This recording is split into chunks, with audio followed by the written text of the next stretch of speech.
नमस्कार. श्री स्वामी समर्थ. उत्कर्ष ज्योतिष चॅनलमध्ये आपल्या सगळ्यांचं स्वागत आहे. श्रावण महिना म्हटला की सण उत्सव आपोआपच येतात आणि त्यामुळे वातावरणात चैतन्यसुद्धा संचारते. त्यातल्या त्यात श्रावण महिन्यात सगळ्यात पहिला सण जो येतो तो म्हणजेच नागपंचमी.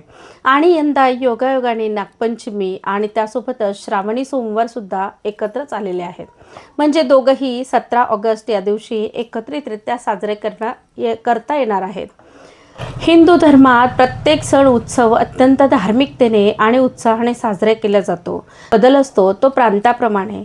त्यात धार्मिकता जरी सारखी असेल तरी प्रांताप्रमाणे वेगवेगळ्या पद्धतीने तो उत्सव साजरा होत असतो. इतर सणवाराप्रमाणेच नागपंचमीला सुद्धा एक पौराणिक आणि आध्यात्मिक महत्त्व लाभलेलं आहे.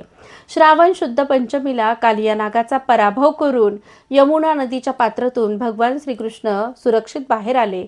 तो दिवस होता नागपंचमीचा, म्हणून त्या दिवसाला विशेष महत्त्व आहे. तसेच नागपंचमीचे आध्यात्मिक आणि पौराणिक सांस्कृतिक एक महत्त्व वेगळे आहे. नागपंचमीला 8 नागांचे देखील पूजन केले जाते, ज्याला अष्टनाग पूजन असं सुद्धा म्हटलं जातं. त्यामुळे शुभ फळांची प्राप्ती तर होतेच होते. मात्र त्याचबरोबर एखाद्या व्यक्तीला जर सापाची सतत भीती वाटत असेल, भय असेल, एखाद्या व्यक्तीच्या पत्रिकेत कालसर्प सदृश दोष असेल, तर त्या नागांच्या पूजेने त्यांना विशेष असा लाभ होतो. श्रावण महिना हा भगवान शंकरांना प्रिय महिना मानला जातो आणि या अंतर्गतच असलेल्या नागपंचमीच्या पूजनाचा मानही मोठा. राजा वासुकी हा भगवान शंकरांचा परमभक्त असून त्यांच्या जीवभक्तीवर प्रसन्न होऊन महादेवांनी त्याला आपल्या गळ्यात धारण केले, गळ्यात स्थान दिले. या वासुकी नागाची शिवशंकरांच्या प्रती असलेली भक्ती, त्यांचे असलेले योगदान लक्षात घेता त्यांना भगवान शिवाच्या पूजेसोबतच पूजन सुद्धा केले जाते. समुद्र मंथनात वासुकी नागाचे मोठे योगदान होते. शेतकऱ्यांचा मित्र म्हणवल्या जाणाऱ्या नागाला नागपंचमीच्या दिवशी शेतकरी वर्गाकडून त्याचे पूजन मोठ्या स्वरूपात केले जाते, जेणेकरून कोणत्याही व्यक्तीला हानी पोहोचणार नाही. नागदेवतेकडून कोणत्याही प्रकारचा दोष उत्पन्न होऊ नये यासाठी नागपंचमी सण मोठ्या उत्साहाने साजरा केला जातो. नागपंचमीच्या पूजेच्या विधीचे महत्त्व जाणून घेऊया आणि त्यासोबतच नागपंचमीच्या पूजनाचा जो काही मुहूर्त असतो तोही बघूया. कालसर्प दोष जर तुमच्या पत्रिकेत असेल तर त्यासाठी देखील उपाय कुठला केला जातो, या सगळ्या गोष्टींची माहिती आजच्या या व्हिडिओमधून आपण जाणून घेणार आहोत. मात्र त्याआधी अजूनही आपण जर उत्कर्ष ज्योतिष चॅनलला सबस्क्राईब केलं नसेल तर ते आजच्या व्हिडिओमध्ये अवश्य करा. आणि हो, व्हिडिओ आवडला तर व्हिडिओला लाईक आणि शेअर करायला सुद्धा विसरू नका. नागपंचमीचा सण हा श्रावण महिन्यातील शुक्ल पक्षातील पंचमी तिथीला साजरा केला जातो. यंदा हा सण सोमवार दिनांक 17 ऑगस्ट या दिवशी साजरा केला जाणार आहे. या दिवशी नागदेवतेचे पूजन केल्याने सर्व समस्यांमधून मुक्ती मिळते. मग सापांप्रती असलेले भय असेल किंवा भीती वाटत असेल तर ती निघून जाते. एखाद्या व्यक्तीच्या पत्रिकेत कालसर्प दोष असेल, जो अनेक गोष्टींसाठी कारणीभूत मानला जातो, त्याचाही प्रभाव कमी होण्यास मदत होते. असे हे नागांचे पूजन नागपंचमीचा शुभ मुहूर्त जो असणार आहे तो दिवसभरात तुम्ही पूजन करू शकतात. मात्र असं म्हटलं जातं की राहू काळात पूजन करू नये. मग तो राहू काळ जो असणार आहे तो सोमवारचा राहू काळ सकाळी 7:30 वाजेपासून 9 वाजेपर्यंत असणार आहे. मग तेवढा वेळ फक्त आपण वर्ज्य करावा आणि नंतर आपण पूजन करू शकतो. त्यापूर्वी देखील आपल्याला पूजा करायला जमत असेल तर पूजन अवश्य करावं. दिवसभरात केव्हाही तुम्हाला जमत असेल तेव्हाही पूजन केलं तरी सुद्धा हरकत नाही. नागपंचमीची पूजा विधी कशा प्रकारे केला जातो तर त्यासाठी एका पाटावर तांदळाने नागाचे चित्र काढावे अथवा मातीच्या नागाची पूजा केली तरी देखील चालते. नागाला दूध लाह्यांचा नैवेद्य अर्पण करावा. नागपंचमीच्या दिवशी दुर्वा, आघाडा, गंध, अक्षता, फुले वाहून मनोभावे या नागांचे पूजन करावे. ज्यांच्या पत्रिकेत कालसर्पाचा दोष असेल, मग तो कोणत्याही प्रकारचा कालसर्प दोष असू द्या, कालसर्प दोषाचे एकूण 12 प्रकार सांगितले जातात. त्यातला कोणताही कालसर्प दोष आपल्या पत्रिकेत असेल तर त्याची तीव्रता कमी करण्यासाठी हा उपाय नक्की करावा. मग तो कुठला उपाय आहे तर नमोस्तु सर्पेभ्योच्च पृथ्वी मनुये अंतरिक्षे देवी ते सर्पभयो नमः या मंत्राचा सर्पेभ्यो नमः या मंत्राचा जप केल्याने कालसर्पदोषाचा प्रभाव कमी होतो.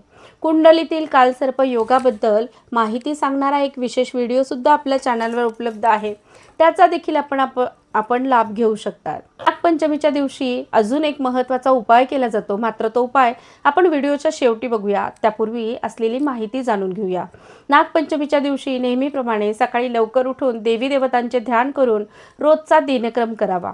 दूध वस्त्र परिधान करून सूर्याला अर्घ्य तर अवश्य द्यावे। नंतर देवघराजवळ नागदेवतांचे, ज्याला आपण नागनरसोबा म्हणतो, ते चित्र चिटकवून त्याचे पूजन करावे। नागनरसोबाचे चित्र हे तर श्रावण महिना सुरू झाला की लगेचच दुसऱ्या दिवशी चिटकवतात, परंतु अजूनही जर तुम्हाला ते चिकटवायचं राहून गेलं असेल तर ते उद्या नागपंचमीला अवश्य चिकटवा। नागनरसोबाच्या चित्रावरील नरसिंहाची पूजा या नागपंचमीच्या दिवशी केली जाते।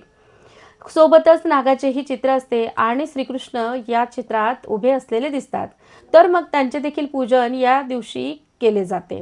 तसे म्हटले तर चित्रामध्ये जिवतीची पूजा केली जाते। उद्यालाही पूजन केलं तरी चालेल, परंतु जिवतीची पूजा ही शुक्रवारी केली जाते, म्हणून या पूजनाला शुक्रवारी विशेष महत्त्व असतं। त्यासोबत एक पाळणाही आहे, त्या जिवतीचे पूजन, पाळण्याचे पूजन अर्थातच शुक्रवारी करावे, पण तरीसुद्धा तुम्ही पंचमीलाही यांचे पूजन करू शकतात। त्यानंतर खाली गुरु आणि बुधाचे चित्र असते, त्यांचेही पूजन बुधवारी आणि गुरुवारी केले जाते। अशा प्रकारे श्रावण महिनाभर या चित्राच्या पूजनाला विशेष असे महत्त्व सुद्धा आहे, म्हणून हा कागद चिकटवला जातो। मात्र या कागदावरचे पूजन करताना हळद, कुंकू, फूल, अक्षता वाहाव्यात। त्यानंतर या चित्राला दुर्वा अर्थातच हरळी आणि आघाडा यापासून बनवलेला हार अर्पण करावा। कच्च्या धाग्याने गुंफून त्या चित्राला घालावे। खरे तर या आघाड्याच्या पानांचा आणि दुर्वांचा संबंध आयुर्वेदाशी येतो। आपल्या पूर्वाचार्यांनी काही नियम घालून दिलेले आहेत, ते अतिशय विचारपूर्वक आहेत। तसेच आपल्या पिढ्यांना दिलेला हा खरं तर वारसा आहे, परंतु त्याच्या मागचं कारण जाणून घ्यायला हवं। पावसाळ्याच्या दिवसात नागांचे भय असते आणि म्हणूनच सर्पदंश झाला असेल किंवा मग कुठल्याही विषारी प्राण्याने, पशुने जर दंश केला असेल तर त्या विषावर अत्यंत गुणकारी मानला जातो, तो म्हणजेच आघाडा आणि दुर्वांचा रस। याच्यात हे सगळं आयुर्वेदात सांगितलेलं आहे। एखाद्या व्यक्तीला जर सर्पदंश झाला असेल तर अशा वेळेस या आघाड्याच्या पानांचा रस त्या व्यक्तीला देतात किंवा ती पानं धुवून चावून खाल्ली तरी चालतात, म्हणून पूर्वाचार्यांनी घालून दिलेला हा नियम असावा। या बाबतीत एक छोटंसं उदाहरण सुद्धा पाहायला मिळतं। एक आजी असतात, त्या बाहेर अंगणात झोपलेल्या असतात। अर्थातच पावसाळ्याचे दिवस असले तरी देखील पाऊस नसल्यामुळे अंगणात झोपण्याची सोय असते, म्हणून त्या अंगणात झोपलेल्या असतात। त्या आजीला 4 मुलं असतात आणि अंगण अतिशय स्वच्छ असते, मात्र त्या आजी इकडे तिकडे बघत असतात, अंगण साफ करत असतात, त्यामुळे आजीला सगळं व्यवस्थित माहिती असतं। बाहेर झोपलेलं असताना त्या आजीला सर्पदंश होतो आणि सर्पदंश झाल्यानंतर ती आजी मुलांना हाका मारू लागते, परंतु मुलं उठण्याच्या अगोदरच मुलं लवकर येईनात म्हणून त्या आजीला माहिती असलेला आघाड्याचा पाला पटापटा ओरबाडून स्वच्छ धुवून खाऊन घेतला। तो चावून खाल्ल्यामुळे त्या आघाड्याच्या पानांचा जो रस आहे तो आजीच्या पोटात गेला आणि मग जेव्हा मुलं उठल्यानंतर आजीने सांगितलं की मला असं झालंय, सर्पदंश झालाय। मग त्यावेळेस मुलांनी आजीला दवाखान्यात नेलं। डॉक्टरकडे नेल्यानंतर डॉक्टरांनी सांगितलं की ह्या आजीला काहीच झालं नाही, विष लवकर उतरलं, याच्या पाठीमागे काय कारण आहे। तेव्हा आजीने जी काही आघाड्याची पानं चावून खाल्ली होती ती गोष्ट मुलांनी सांगितली आणि मग त्याचं महत्त्व पटलं। अर्थात या सगळ्या गोष्टी आयुर्वेदात दिलेल्या आहेत, त्याचा आपण अभ्यास केला तर आपल्याला नक्कीच माहिती होतील। हे एक छोटंसं उदाहरण माझ्याकडे होतं म्हणून मी ते तुमच्याशी शेअर केलं। अशा पद्धतीने आयुर्वेदाने दिलेली ही देणगीसुद्धा काही ना काही कारणास्तव आपण वापरत असतो। त्यामागे आपल्या पूर्वाचार्यांनी जे नागनरसोबाचं चित्र आहे ते चिकटवून त्याला जे हार घातलं जातं त्या हाराला सुद्धा महत्त्व आहे, त्या पद्धतीने तो हार आपण अवश्य घालावा। आता ह्या तांदळाच्या नागाचं जे काय आपण पूजन केलेलं आहे ते पूजन पाटावर करावं। तुम्हाला शक्य असेल तर तुम्ही हळदीचा सुद्धा नागाचं चित्र काढू शकतात किंवा नसेल तर चंदनाने सुद्धा चित्र काढू शकतात। काही भागात रांगोळीने पाटावर चित्र काढलं जातं, काही भागात पाटीवर पेन्सिलीने किंवा खडूने देखील चित्र काढण्याची पद्धत बघायला मिळते। तर कशाही प्रकारे का असेना आपण नागाचं चित्र काढावं, त्याचं पूजन या दिवशी अवश्य करावं। शक्य असेल 8 नाग काढा, शक्य नसेल आपलं 1 नाग काढला त्याचं पूजन केलं तरी देखील हरकत नाही। खरं तर हे जे पूजन केलं जातं ते पूजन वारुळाला जाऊन करावं असं शास्त्र आहे, परंतु आता इतकी काँक्रिटीकरण झालंय, की आपल्याला नागाचे वारुळं पाहायला सुद्धा मिळत नाहीत। जे खेड्यात राहतात, गावाकडे राहतात, त्यांना नागाचे वारुळं जे घरं आहेत ते अर्थातच माहिती आहेत, पण आपल्या शहरी संस्कृतीत, शहरी विभागात मात्र मुलांना जे काही नागाचं घर आहे, वारूळ ज्याला आपण म्हणतो, ते फक्त आणि फक्त चित्रातच पाहायला मिळतं। ही खरं तर शोकांतिका आहे, पण मुलांना कधी जर तुम्हाला संधी मिळाली तर दाखवायला विसरू नका। तर अशा प्रकारे नागाचं तुम्ही पूजन करावं। पूजन झाल्यानंतर दूध लाह्यांचा नैवेद्य नागाला द्यावा। हळद, कुंकू, फूल, गंध, अक्षता वाहून पूजा करावी। नैवेद्य दाखवून झाल्यानंतर कुटुंबातील सर्व सदस्यांसाठी प्रार्थना करून आशीर्वाद मागून घ्यावा। या दिवशी नैवेद्यासाठी विशेष पदार्थ सुद्धा बनवले जातात। वेगवेगळ्या भागात वेगवेगळ्या पद्धती, वेगवेगळ्या पद्धती चालीरीती असल्यामुळे त्यानुसार ते पदार्थ बनवले जातात। काही भागात पुरणाचे दिंडे केले जातात, काही भागात कानोले केले जातात, काही भागात खीर कानोलेंना विशेष महत्त्व असतं। तर तुमच्याकडे कशाला महत्त्व आहे, तुम्ही नक्की काय बनवतात या दिवशी, हे सुद्धा शेअर करा, कमेंट बॉक्समध्ये लिहायला विसरू नका। तर काही भागात प्रामुख्याने कढई ठेवली जात नाही किंवा तवासुद्धा ठेवला जात नाही। त्याचबरोबर कुठल्याही प्रकारचं काहीही चिरलं जात नाही, कुटल्या जात नाही, मिक्सर लावला जात नाही। ह्यासुद्धा गोष्टी विशेष महत्त्वाच्या आहेत। आणि म्हणूनच पदार्थ बनवताना सुद्धा त्या खीर कानोल्यांचा जो नैवेद्य केला जातो, खीर आदल्या दिवशीच कुटून ठेवल्या जाते। खीरीत गव्हाची खीर प्रामुख्याने केली जाते आणि कानोले केले जातात। कानोले म्हणजेच पोळ्या लाटून त्याला तुपाचा हात लावून त्याला घडी घालून वाफेवर वाफवल्या जातात, त्याला म्हणतात कानवले। अशा पद्धतीने आमच्या भागात खीर कानोले केले जातात। तुमच्या भागात काय केले जातात मगाशी सांगितल्याप्रमाणे तुम्ही कमेंटमध्ये लिहून पाठवा। पुरणाचे दिंडे केले जातात। काही भागात दिवसभर उपवास केला जातो भावासाठी आणि संध्याकाळी पुरणपोळीवर तो उपवास सोडला जातो। काही भागात प्रथा आहे की मुलीबाळी माहेरी येतात आणि माहेरी आल्यानंतर त्यांना झोके बांधून, झोके खेळून किंवा मग वेगवेगळ्या पद्धतीने हा उत्सव साजरा केला जातो। खरं तर पूर्वीच्या काळी उपवास केला जायचा आणि कंदमुळं खाऊनच हा दिवस साजरा केला जायचा। मात्र आत्ता धावपळीच्या जगात या सगळ्या गोष्टी लोप पावत चाललेल्या आहेत। काही भागात आठवण राहते तर ते वाफवलेले पदार्थ शिजवले जातात।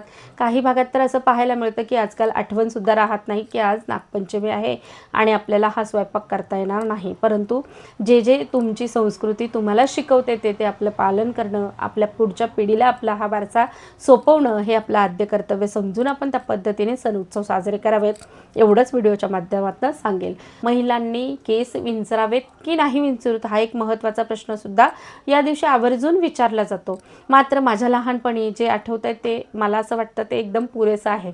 या दिवशी कधीही केस धुतले जात नाहीत, या दिवशी केस विंचरले जात नाहीत, हे खरं तर शास्त्र सांगितलं जातं। मात्र आजच्या धावपळीच्या जगात प्रत्येक क्षणाक्षणाला स्त्रीला बाहेर पडावं लागतं आणि मग अशा परिस्थितीत जर समजा केस विंचरले नाहीत तर ते न विंचरता बाहेर तरी कसं पडणार।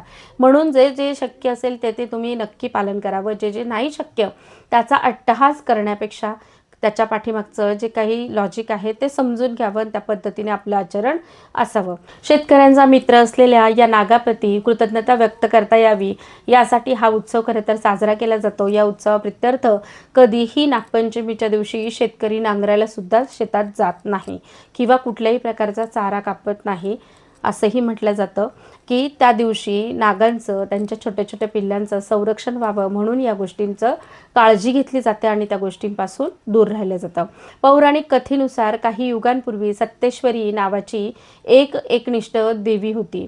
सत्तेश्वर हा तिचा भाऊ होता। सत्तेश्वराचा मृत्यू हा नागपंचमीच्या आदल्या दिवशी म्हणजेच चतुर्थीला झाला होता। त्यामुळे तिचा भाऊ गेल्यामुळे त्या दिवशी उपवास करून तिला तिचा भाऊ नाग स्वरूपात दिसला आणि तेव्हा तिने त्याचे पूजन केले आणि त्याला भाऊ मानला।